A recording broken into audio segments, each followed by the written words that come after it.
कौन सी ऐसी खुराक है जिसके इस्तेमाल करने से आपकी जो दिल की सेहत है, हार्ट हेल्थ है वो बेहतर हो सकती है? आप मेडिटेरेनियन डाइट जो है वो स्टडीज़ के मुताबिक ऐसी डाइट है जिसके इस्तेमाल से फ़ालज, दिल का अटैक और टाइप 2 डायबिटीज़ का जो रिस्क है वो कम हो जाता है। अब मेडिटेरेनियन डाइट के अंदर आता है क्या? इसमें बेसिकली पराठे, पिज़्ज़े, पास्ता नहीं आता।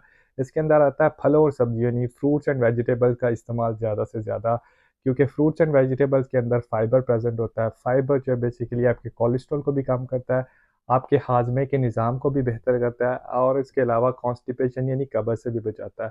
अब ये डाइट के अंदर बेसिकली जो है वो अनसैचुरेटेड फैट्स अच्छी अमाउंट में प्रेज़ेंट होते हैं और लो इन सैचुरेटेड फैट्स होता है। अब मेडिटेरेनियन डाइट के अंदर इसके अलावा प्रोटीन का जो अच्छा सोर्स है वो फ़िश कंसिडर किया जाता है, यानी मछली का इस्तेमाल। हमारे यहाँ मछली को सिर्फ़ तल के फ्राई करके खाया जाता है। मछली का इस्तेमाल ज़्यादा करें लेकिन सिर्फ़ उसको हमेशा तल के और फ्राई करके मत इस्तेमाल करें। अगर हम नट्स खा रहे हैं तो वो भी हम सॉल्टेड नट्स खाते हैं।